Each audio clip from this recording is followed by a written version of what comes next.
ഏട്ടാ എന്റെ പ്രോട്ടീൻ കഴിഞ്ഞു. ഇന്നിപ്പോ ഞാനെങ്ങനെ എന്റെ വെയിറ്റ് ഗെയിൻ സ്മൂത്തി ഉണ്ടാക്കുക? അതിനെന്താ പുതിയത് വാങ്ങിച്ചോ? പുതിയത് മേടിക്കണമെങ്കിൽ 5,000-6,000 രൂപ വേണ്ടി വരും. ഇപ്പൊ എന്റെ കയ്യിൽ അത്രയും പൈസ ഇല്ല. ഞാനിപ്പോ എന്താ ചെയ്യാ? അങ്ങനെയാണെങ്കിൽ നമുക്ക് വീട്ടിൽ തന്നെ ഉണ്ടാക്കാലോ.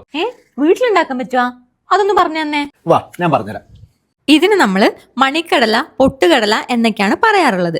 നിങ്ങളുടെ നാട്ടിൽ ഇതിന്റെ പേര് എന്താണെന്ന് കമന്റ് ബോക്സിൽ കമന്റ് ചെയ്യല്ലോ. കണ്ടില്ലേ എത്ര സിമ്പിൾ ആയിട്ടാണ് നമ്മൾ വീട്ടിൽ തന്നെ മാസ് ഗെയിനർ ഉണ്ടാക്കിയത്. ഇത് നമുക്ക് ഒരു കണ്ടെയ്നറിലിട്ട് സൂക്ഷിച്ചു വെക്കാം. നമ്മുടെ ആവശ്യത്തിന് എടുത്ത് ഉപയോഗിക്കുകയും ചെയ്യാം. ഇനി നമുക്ക് ഇത് ഉപയോഗിച്ച് വെയിറ്റ് ഗെയിനർ സ്മൂത്തി ഉണ്ടാക്കിയാലോ. 50 gram homemade mass gainer എടുക്കുക. ഇനി ഇതിലേക്ക് ആഡ് ചെയ്യേണ്ടത് കുറച്ച് നട്ട്സും ഡേറ്റ്സും ബനാനയാണ്. നിങ്ങളുടെ കയ്യിൽ ഏത് നട്ട്സ് ആണോ അവൈലബിൾ ആയിട്ടുള്ളത് അത് നിങ്ങൾക്ക് എടുക്കാം. ഇവിടെ ഇപ്പം ഞാൻ മിക്സ് ആയിട്ടാണ് എടുത്തിട്ടുള്ളത്. 100 ഗ്രാം നട്ട്സ് ഞാൻ എടുത്തിട്ടുണ്ട്, പിന്നെ 50 ഗ്രാം ഡേറ്റ്സ് എടുത്തിട്ടുണ്ട്, പിന്നെ ഒരു ബനാന. നമുക്ക് ഇത് ആഡ് ചെയ്യാം.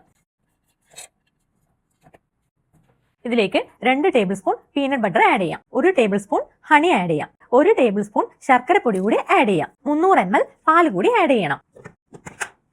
ഇനി പ്രോട്ടീൻ പൗഡർ മേടിക്കാൻ കാശില്ല എന്ന് പറഞ്ഞിട്ട് ആരും വിഷമിക്കേണ്ട. വീട്ടിലുള്ള ഇൻഗ്രീഡിയൻസ് വെച്ചുകൊണ്ട് തന്നെ നമുക്ക് ചെറിയ ബഡ്ജറ്റിൽ നമ്മുടെ വെയിറ്റ് ഗെയിനർ സ്മൂത്തി തയ്യാറാക്കി എടുക്കാം. അപ്പോൾ എങ്ങനെയുണ്ട് നമ്മുടെ homemade weight gainer smoothie? അടിപൊളിയായിട്ടുണ്ട്. വെയിറ്റ് ഗെയിൻ ഡയറ്റ് പ്ലാൻ ഒക്കെ ഫോളോ ചെയ്യുന്നുണ്ടോ? ഞാൻ ഫോളോ ചെയ്യുന്നുണ്ട്. നിങ്ങൾ ഫോളോ ചെയ്യുന്നുണ്ടോ? നിങ്ങൾക്ക് ഇനിയും വെയിറ്റ് ഗെയിൻ ഡയറ്റ് പ്ലാൻ കിട്ടിയിട്ടില്ലെങ്കിൽ പേജ് ഫോളോ ചെയ്യുക, ഡയറ്റ് പ്ലാൻ എന്ന് എനിക്ക് മെസ്സേജ് ചെയ്യുക. മെസ്സേജ് ചെയ്യുന്ന എല്ലാവർക്കും ഡയറ്റ് പ്ലാൻ അയച്ചു തരുന്നതായിരിക്കും. മിനിമം 2 മാസമെങ്കിലും ഈ ഡയറ്റ് പ്ലാൻ നിങ്ങൾ ഫോളോ ചെയ്യുകയാണെങ്കിൽ നിങ്ങൾക്കും വെയിറ്റ് ഗെയിൻ ചെയ്യാൻ സാധിക്കും.